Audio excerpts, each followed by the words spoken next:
Imagine you finally sit down to do something important. Maybe it's a project you've been putting off for days.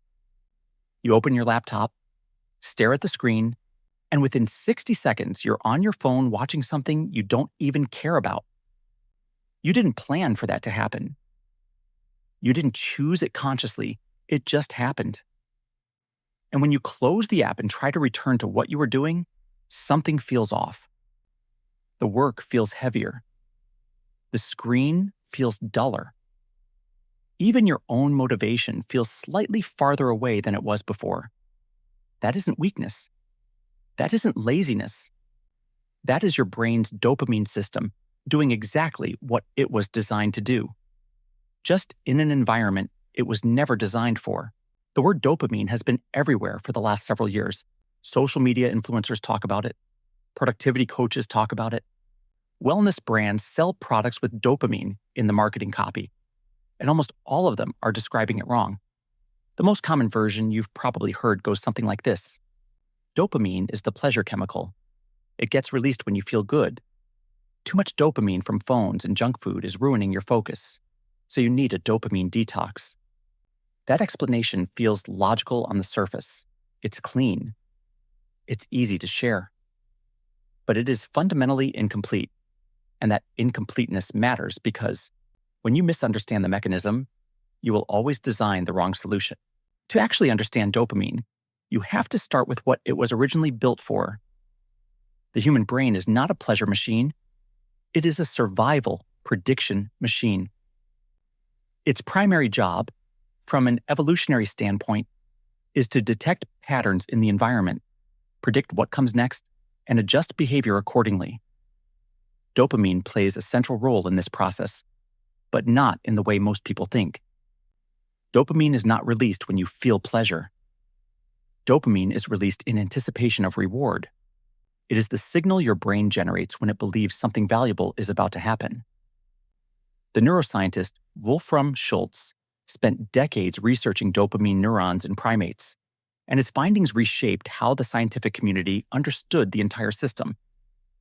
What he discovered was that dopamine doesn't spike when a reward arrives. It spikes when a reward is predicted. And when the expected reward doesn't show up, dopamine levels actually drop below baseline. That drop below baseline is not neutral. It feels genuinely uncomfortable. This is the mechanism most conversations about dopamine completely skip over, and it changes everything. Your brain is not addicted to pleasure. Your brain is addicted to prediction. It is constantly running a calculation in the background, measuring the gap between what it expected and what it received. When reality exceeds expectation, dopamine rises.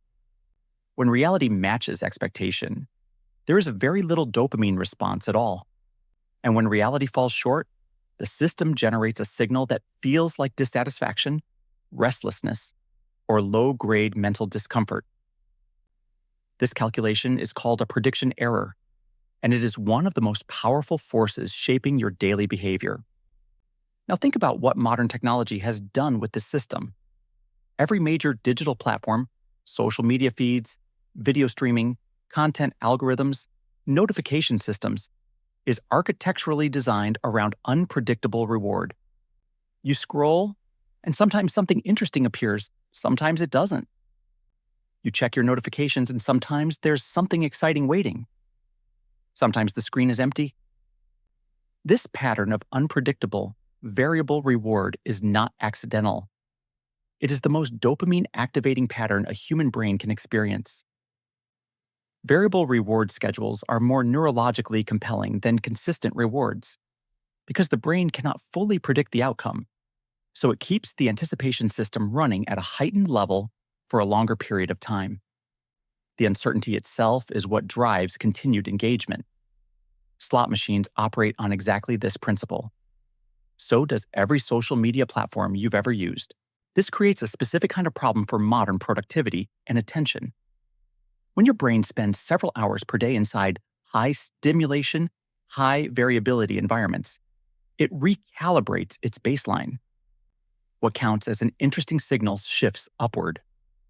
The brain, having adapted to a consistently high rate of dopamine triggering input, begins to process lower stimulation environments as genuinely understimulating.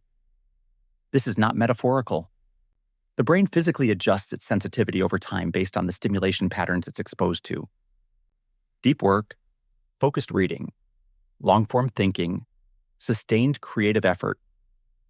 These activities do not produce the rapid, unpredictable reward cycles that the brain has been trained to expect. So they feel harder than they actually are. They feel unrewarding even when they are intrinsically meaningful. The mechanism driving this is not laziness, and it is not a character flaw. It is neurological adaptation to environmental conditions. This is where the dopamine detox idea gains its intuitive appeal, and also where it breaks down. The logic behind a detox is that if you remove high stimulation inputs for a period of time, your brain will reset its baseline and suddenly find low stimulation activities pleasurable again.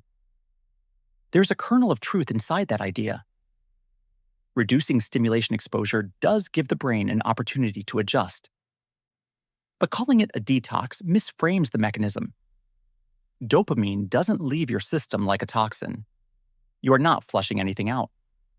What actually happens during a period of reduced stimulation is that the brain's prediction system slowly recalibrates. It begins to assign predictive weight to smaller, quieter signals again. That process takes time, and it doesn't happen through a single weekend of putting your phone in a drawer. It happens through sustained pattern changes in your environment and your attention habits. There is another layer to this that almost never gets discussed.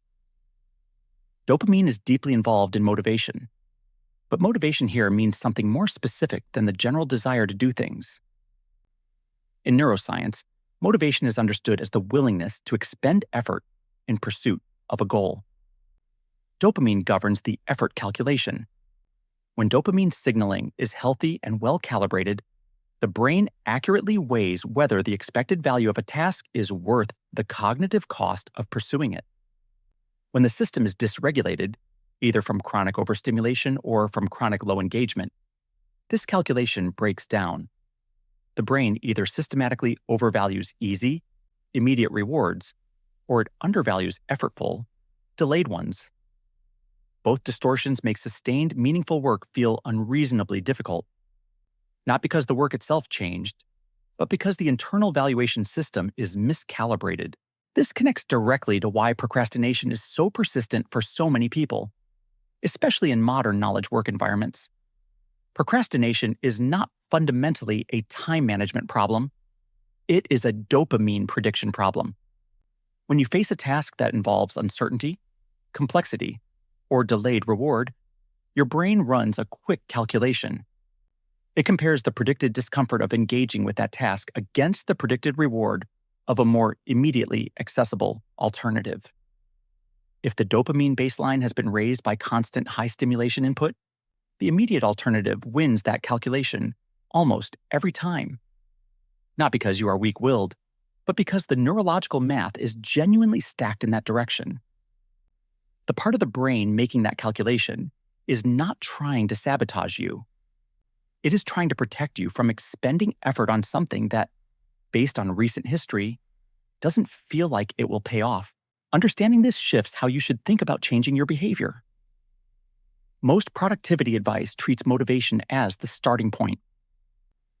The assumption is that if you find the right system, the right morning routine, the right accountability structure, motivation will appear and carry you forward. But the dopamine research suggests that this sequence is backwards. Motivation is not the input. Motivation is an output of a properly functioning prediction system. You cannot generate sustained motivation through willpower alone. What you can do is create environmental conditions that allow the brain's prediction system to recalibrate over time, which then changes how effort-based tasks are evaluated neurologically. This is where the practical understanding becomes genuinely useful. The goal is not to eliminate stimulation from your life. The goal is to create a structured imbalance between high stimulation and low stimulation environments, so that your brain has regular windows in which lower dopamine activities can register as genuinely engaging.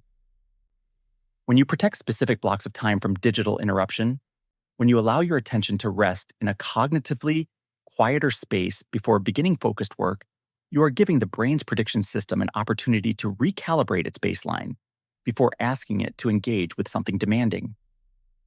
This is not about willpower. It is about managing the neurological conditions under which effort calculations are made. There is also a dimension here related to identity that is worth taking seriously. When someone spends years operating in high stimulation environments and finds focused work increasingly difficult, they often develop a self-concept around that pattern. They begin to identify as someone who struggles with focus. They interpret the neurological difficulty as a personal trait rather than an environmental adaptation. This matters because self-concept influences behavior through a different mechanism than motivation.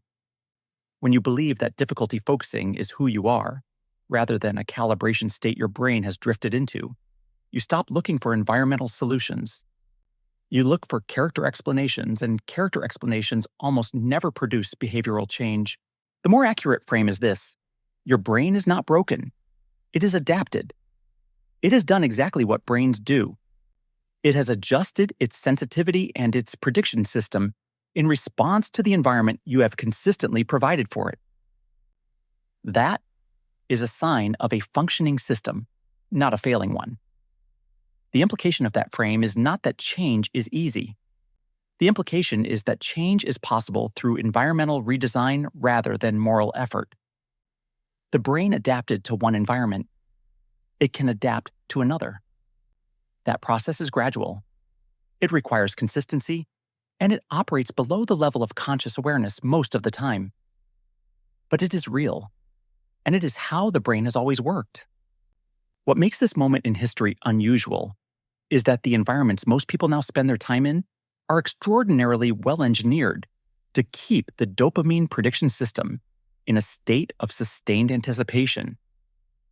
The average person is navigating dozens of algorithmically optimized systems simultaneously, each one designed by professionals whose specific job is to maximize engagement by exploiting prediction error. Understanding that dynamic is not meant to generate anxiety. It is meant to generate clarity. Because when you understand the mechanism, you stop treating the symptoms as personal failures and start treating them as rational responses to environmental conditions. And that shift in understanding is where real change begins to become possible. Dopamine is not your enemy. It is not a pleasure chemical that needs to be detoxed out of your life. It is an ancient, sophisticated mechanism for evaluating the relationship between effort and reward, between expectation and outcome. When that system is well calibrated, it creates drive, curiosity, and the capacity to do difficult things over sustained periods. When it is dysregulated by constant overstimulation, it creates the exact symptoms most people experience today: mental fatigue, difficulty focusing, chronic restlessness, the sensation of being busy but getting nothing done. The path forward is not about discipline in the traditional sense. It is about understanding what your brain actually needs to function well and making deliberate choices about the environments you inhabit. That understanding, rather than any motivational push, is the foundation everything else has to be built on.